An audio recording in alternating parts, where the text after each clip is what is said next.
2 күн мурда кеп айткам.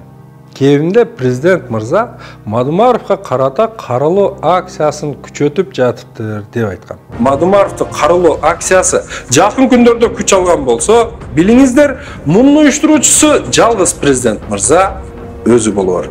Ал маалымат өздүк ишенимдүү булактардан алынды десем да, көпчүлүк ишене бербедиңиздер эле. Ал сөзүмдү бүгүн мына президент мырза өзү тастыктап отурат. 2009 жылы 3 мартта Адахан Мадумаров Совет Безопасности болуп турган мезгилде кол коюп берип салган протокол бар экен мына ким ондай. Албетте сценарий мындан бир топ башкача болчу. Кече өткөн жергиликтүү административдик жетекчилердин жана аксакалдардын кеңешмесинде же курултайында бир нече атайын дайындалган кишилер чыгып, бири каркыран айтса, бири баткенин айтып, дагы бири дагы кайсыдыр бир ишти айтып, айтор 5-6 киши Мадумаровду каралаган сөздөрдү айтышы керек болчу. Бирок маалымат бизге жетип, биз ал сценарийди алдын ала ачыктап салган соң, ал кишилер маскара поездой болуп, дайындалган сөздү кайталап айтуудан баш тартты окшойт, же жөн эле койгула деген буйрук болду. Иши кылып, Мадумаровду кечеги кеңешме курултайда эч ким каралаган жок.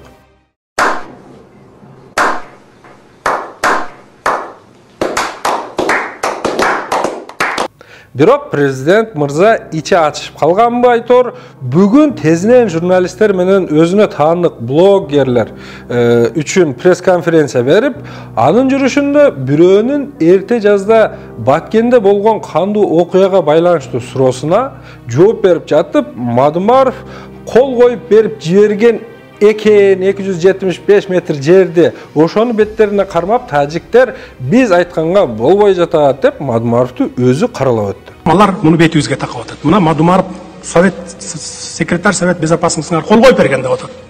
Бирок ошол эле учурда ал протокол эч кандай юридикалык күчкө ээ эмес деп өз каралоосуна өзү каршы кеп айтты. Жок, бул юридикалык документ эмес. Эми суроо жаралат. Биринчиден, эгер ал документ биздин мыйзамдар боюнча эч кандай юридикалык мааниге ээ болбогон бир кагаз болсо, анда сиз аны эмне максатта элге алып чыгып, кимдир бирөөнү каралоочу далил катары көргөзүп жатасыз? Эмнеге аны анчалык маанилүү документ көрүп, кызыл маркер менен кээ бир жерлерин баса белгилеп, чийип алып, көтөрүп келдиңиз? Экинчиден болсо, эгер тажик тарап биздин мамлекетти мамлекет катары сыйлабай жатса, биздин мыйзамдарды коңшулаш мамлекет катары тааныбай, бизде эч кандай юридикалык мааниге ээ болбогон документти, жок бул мыйзамдуу документ деп бетине кармап жатса, башкача айтканда биздин бийликти, мамлекетти, мыйзамдарыбызды тааныбай, тоготпой жатса, анда Мадумаровдун ага кандай тиешеси бар? Бийлик башында сиз олтурган соң, алар бизди тоготпогон үчүн, алар менен тең ата сүйлөшө албай жатканыңыз үчүн сиз жооптуу эмессизби? Excuse me, doctor. Yes, doctor. Yeah, sure. Негизи сиз күнөөлүүдөй кылып көргөзгүңүз келип жаткан 28 апрелдеги кандуу окуяга 275 метр жолдун кандай тиешеси бар?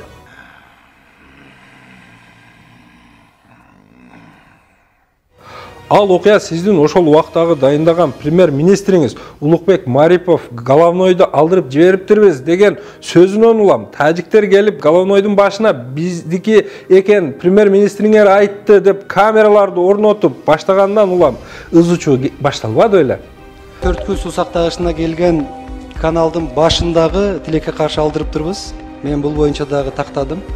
Кала берсе 25 апрелде УКМКнын жетекчиси Кемпирабад маселеси боюнча эл менен өзгөндө жолугушуп жатып, тажиктер менен Козу Баглан суусуна Актоок суу сактагычын куруу аркылуу чек ара маселесин тажиктер менен чечебиз деген сөздү айткандан 3 күн өтүп башталбады беле? Кудай кааласа эндиги жылдан баштап ошол жерге Лейлек районунун Козу Баглан суусуна, дарыясына Актоок суу сактагычын курабыз. Эгерде муну куруп алсак, биз границаны жөнү чечебиз, туугандар. 275 метр жолду эмес, 1 метр жерди да бербейбиз деген сөзүңүз күлкүлүү угулду. Ал мындай кол коюптур.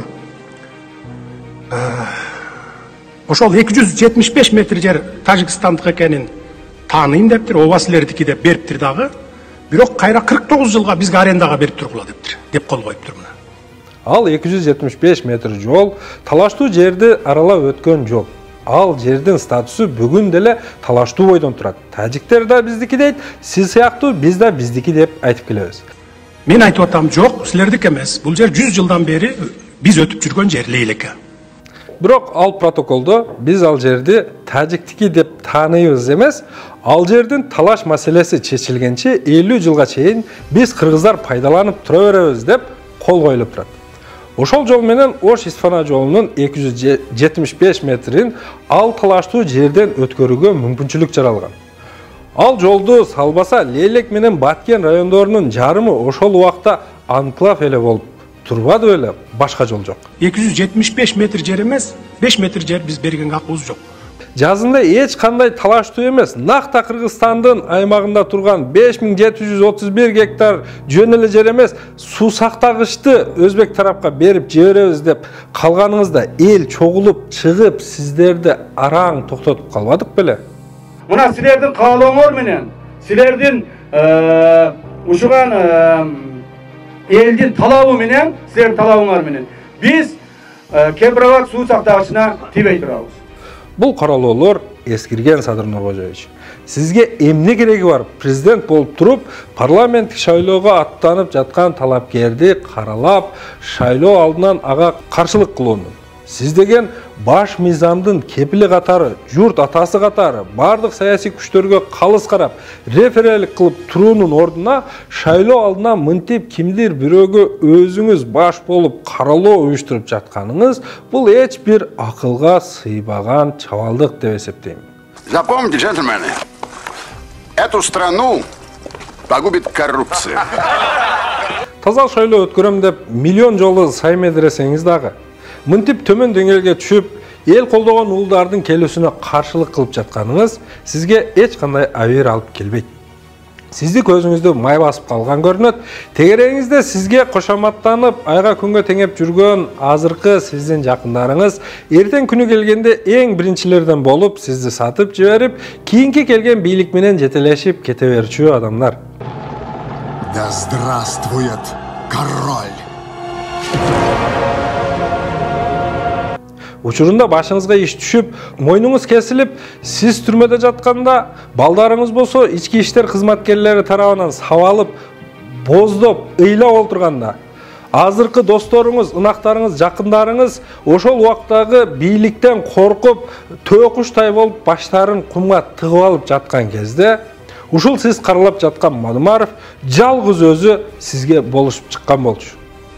Кече баарыңыздар уктуңуздар, адамдын үрөйүн учурган кабар. Бул Садыр Жапаровдун бирөөлөр айтат моюну кесилиптир деп, бирөөлөр айтат колу кесилиптир деп. Мына ушундай болуп аткан кезде жогорку кеңештин тынпыйы унчукпагандыгы,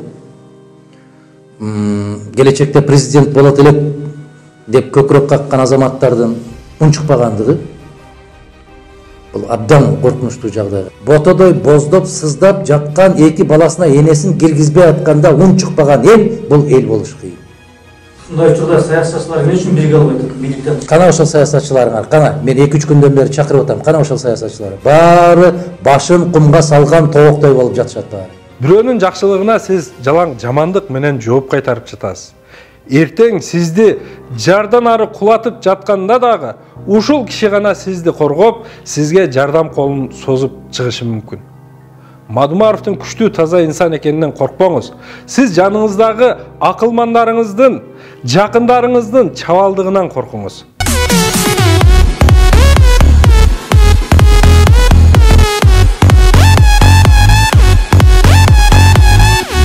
Активдүү саясатка серт салып жүргөн мекендештердин атынан айтам. Каралоону токтотуңуз. Таза шайлоо өткөрүңүз. Ошол нерсе гана сиз мөөнөтүңүздүн акырына чейин бийлик башында олтурууңузга себеп боло алат. Каргалар учуп келсе, кар жааштын белгиси. Чабайлекейлер учуп келсе, жаздын келген белгиси. Мадумаровду каралап баштаса, шайлоонун келишинин белгиси.